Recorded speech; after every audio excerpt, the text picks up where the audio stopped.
going on, guys? I wanted to give a quick update about what's going on right now with me.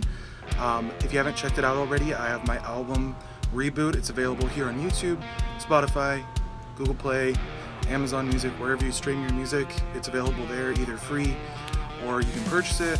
It's on iTunes, whatever. And I wanted to talk a little bit about some of the lessons I learned as I tracked this album. It was kind of a dream of mine for years to actually put out a full length and fully release it so that everyone could see at least my body of work, and I'm really proud of what I was able to accomplish in a short time. So I had the limitation of only being able to work on weekends. The studio space that I was using was my buddy's. I don't have a PC or an interface right now, and I'm working on it. I will shortly. That's part of the news. But so for about a month and a half, I would go there on the weekends and bring my guitars and use some of his basses and some of the equipment he has. And one thing I did early on is I made a single called Reboot that I actually released here. I have since taken it down to private because I thought people would get confused between the album and the single. But it's all available there still. All the music is still there. But what I developed is a sound and a template for getting my sound very quickly. I use programmed drums and guitar amp sims. I don't mic anything. I use everything in the box. But my approach that I developed during this is really key, and I think can help a lot of people, saving them a lot of frustration and develop a quick workflow. So what I did is I stuck with the same drum sound on every track, barring a few minor changes, and I run a mastering setting on the master bus. So my whole session on the master setting, the overall setting over everything, I have a parallel compression mastering setting I really like. And I kind of know how that sounds because I had bounced out my single, sent it to a bunch of people, got feedback, and I decided to stick with that sound. That being said, all the compositions on the album are totally different. The guitar tunings are different in some cases. But what I did is as I'm tracking, so as I'm recording each guitar part or bass part, I leave a mastering setting, typically what someone would do at the end to bump up the volume and make it sound big. I leave that on as I am recording. So I'm going to start a track from scratch, right? I pull up my template, which has settings for guitars and basses, and I would add and subtract as needed.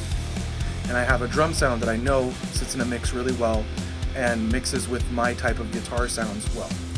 And so I would map out the drums, typically, just to kind of have an idea in my head of what I want to place against the riff I'm working on. And I would map out say a verse and a chorus, and then I would go through and record guitar parts and figure out kind of the direction I wanted to go, and then build the rest of the verses, choruses, and bridges and intros and outros off that. But the biggest secret to how I was able to accomplish, I thought of ideas, tracked, mixed, and mastered all 8 songs in probably a total hour span of about 30 or 40 hours. Now that's not counting me bouncing them out, listening to them in the car, comparing, seeing how much I liked this idea and this sound or didn't. And so what I ended up doing is, because of how I recorded with my mastering setting always on, I would go through, have my drums, record my guitars, record my basses, record my leads. And then after I was done, so as I was done recording, I liked how all the takes turned out. I've listened to the song a little bit. I just adjust a couple levels, bounce that, and that is what you hear on the album. Those songs, as you hear them on the album, mixing was a fraction of the time I spent. I already had developed a template that I knew sounded good for my style, so I minimally had to tweak everything. Now at the end, I compared the tracks in volume and balance to each other, went back, tweaked a couple things, but for the most part, the biggest secret to my speedy workflow is that I have a mastering setting on, and then as I'm tracking, I'm already mixing. I'm making mix decisions as I'm tracking and editing. And so that mixing stage, so say I had gone through the traditional way, you record everything and you go through and mix it, level it, and then master it, it would have taken me 3 or 4 times as long as what it did, because then I would make a lot of changes to those sounds as I was going. But since I already knew my gain sound and my bass sound and my drum sound all meshed and glued together, I didn't really have to do much. And if you looked at the tracks in the sessions, all there really was either an instance of Easy Drummer or an instance of EasyMix 2 from Toontrack. That's the only guitar software I use for the most part.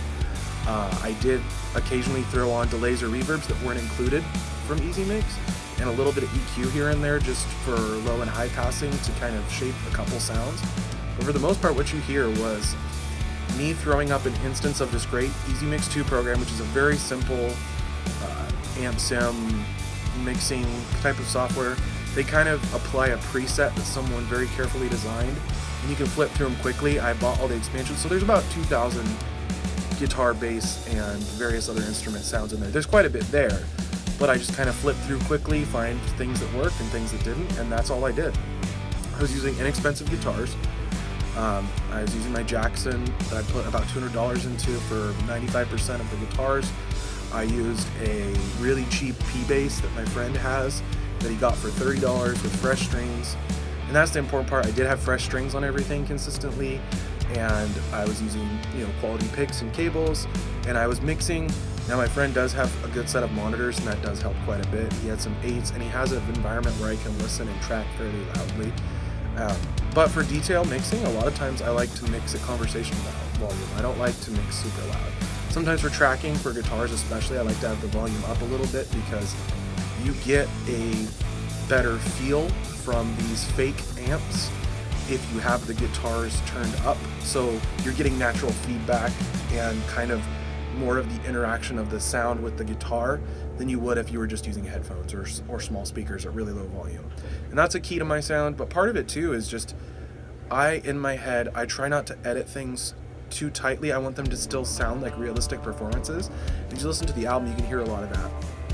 One of my other secrets that I think is really key to my album sound and to getting a good guitar sound is how important the bass sound is meshing between the guitar and bass sound.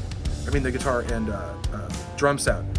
So the bass has to sit in such a way that it isn't muddying up the kick drum and it isn't eating into guitar territory. A lot of times my guitars are very mid-range heavy, and I have all my rhythms panned left and right, and I record a 2-track. Now, I'm not saying I record one track and duplicate it. That just makes it kind of louder. What I do is I actually separately record a left and right guitar channel. And what that does is it makes it sound like two guitarists are playing to a certain degree. It's definitely more time consuming and a little trickier, and I would do it in sections, so verse section, bridge section, and occasionally I do a lead-in section, so I wouldn't necessarily keep my parts isolated to just a chorus, so you're not experiencing this huge jump between parts, but I would transition into the parts so that it was kind of a natural flow. But yeah, the bass sound that I got, I achieved pretty early on. I have some presets that I tend towards. It's a very particular sound that I know sits well in a mix. And a lot of it too is because I'm using a mastering setting on the master bus. You'd be surprised how low a lot of the levels are across the channels. A lot of times, virtually everything in my session, all the tracks are less than 6 dB. So what that means is that I have about 6 dB of headroom that mastering preset is making up with a really nice sounding compression that adds some oomph. It's not just volume, it's adding a slight flavor and compression and character to it. But I already was well aware of that because I was using the same template. So my drums were about -6, guitars were anywhere from -3 to -10. It really depended on the preset. And then I had, rhythms left and right, leads and cleans just straight up, usually a single track. And then there's occasional sections where I blended 3 trippy sounds together. The outro of a couple songs, Black Forest comes to mind, is 3 different guitar parts blended together, playing similar things, but with 3 totally different sounds. So, every song was different, and I approached it differently in terms of how I composed lead and intro and bridge parts, and that's why they sound so different. But for the most part, I used the same presets for bass, for guitar, for the rhythm guitars, and definitely for the drums. The drums was the same kit, same settings every time. Occasionally I would change the volumes just slightly. As a part gets really busy, you sometimes need to compensate levels for things so that they get dialed in. But like I said, I could sit down and in an hour or two knock out some of the tracks that you hear on the album. And that's pretty wild compared to my other workflows in the past. I wasn't able to accomplish that. And part of that too is just being able to think big picture for the song. It's so easy in the modern recording world to get stuck on a 30, 45 or minute and a half section, and maybe even get stuck with an idea. I know I can't tell you how many times I have a minute or a minute and a half great section of a song that never gets developed, but immediately I try to build that out. And I try to do it in that first session I'm working on the song. What I found, and there was a couple of songs that were like this, is I only got about 2 minutes done, and then taking those 2 minutes and turning it into a full track, sometimes you get totally stuck with it and you can't make it happen. So what I would do is shelve that song for the night, start the next idea, or go and refine something I already worked on. Because again, I'm working on a 4 to 6 hour window 1 or 2 days on a weekend. I don't have a ton of time the way I did this album to go back and constantly, I can't waste my time. I had to make good use of my time. And so I learned a lot from it, and I'm actually working on the next project, and that's what I'm really excited to tell you about. I've got a single in the works with live drums being tracked from one of my great friends, Elijah. He's working on that. I have some potential guest artist features for songs that are still in the works. I have some ideas sketched out, and we're taking genres in really interesting directions. So most of the album ranges from kind of blues rock, hard rock to metal. I'm really expanding that vocabulary for the new album. I've been experimenting with more jazzy ideas. I even experimented with a disco idea. There'll still be a lot of instrumental-led, guitar-led rock music, but maybe delving a little more into the indie and alternative and ambient textures than I did in the previous effort. Just trying to really expand on this idea, because I realized I finally am at a spot now where I can take ideas and have fully produced sounding tracks on my own, because I kept my palette fairly limited. A lot of times in the past, I would keep thinking I needed to buy a new plugin or use all my different amps and plugins. I probably had 7 different kinds of guitar plugins that I could have used at any given time. And sometimes you get so stuck on dialing in a certain sound that by the time you've dialed in the sound, you've lost all creativity for the parts. So my thing was like, write sections, write a verse, write a chorus. Okay, you've got a verse and a chorus, add an intro to the beginning to lead into that. Okay, you've got that part of the song. Okay, second verse, what are you gonna do different? Okay, do that. Second chorus, maybe spice it up, add a little bit of difference in the drums, in the drum composition. Okay, you need a bridge, tweak the drums, tweak the guitar parts so that you can take it in an interesting direction. Then go bridge, do a chorus, maybe repeat it twice, do something interesting there, do a short outro or a long outro, play it out. Just to keep kind of a flow to the creativity before you lose that spark.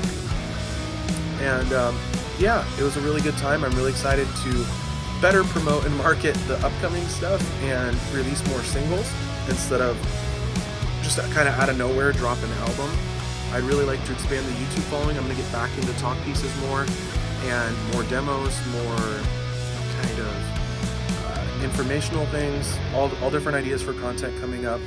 And like I said, I'll have my studio PC up and running in my own space at home soon, and more guitars on the way. I got some really exciting things I'm trying to get done guitar-wise. Really excited about everything that's coming in the next couple months, so I hope you continue and to watch and enjoy my journey. Thank you.